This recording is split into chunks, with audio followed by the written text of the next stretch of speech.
গণমাধ্যম গণমানুষের কথা বলবে, তারই ধারাবাহিকতায় গত প্রায় 2 যুগেরও বেশি সময় ধরে বাংলাদেশের একটি শীর্ষস্থানীয় গণমাধ্যম যুগান্তর এই দেশের গণমানুষের পক্ষে আসলে কথা বলে যাচ্ছে এবং 25 পেরিয়ে 26-এ পা রাখবে। আমরা যুগান্তরকে বাংলাদেশ জাতীয়তাবাদী ছাত্র দলের পরিবারের পক্ষ থেকে আমরা শুভেচ্ছা এবং অভিনন্দন জানাচ্ছি।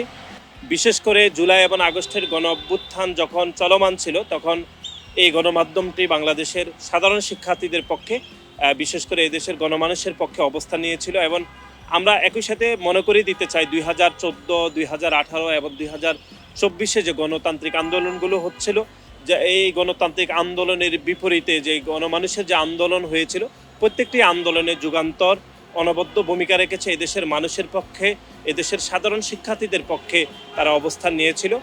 আজকের এই দিনে আমরা যুগান্তরকে পুনরায় শুভেচ্ছা জানাচ্ছি। আমাদের প্রত্যাশা থাকবে যে স্বাধীন গণমাধ্যম হিসাবে যুগান্তর আরও এদেশের শিক্ষার্থীদের অধিকারের জন্য কাজ করবে এবং একই সাথে স্বাধীন গণমাধ্যম হিসাবে তারা একদম গণমানুষের কথা বলবে, কোনো পক্ষ বিপক্ষে তারা যাবে না এবং সমস্ত কণ্ঠস্বর তারা সাধারণ মানুষের জন্য উচ্চারিত করবে। এটি আমাদের আশাবাদ থাকবে। স্বাধীন গণমাধ্যম হিসাবে যুগান্তর এদেশের মানুষের পক্ষে থাকবে। কোনো শাসক, কোনো অত্যাচারীর রক্তচক্ষুকে উপেক্ষা করে যেমন সাধারণ মানুষের থাকবে, সে প্রত্যাশা থাকবে।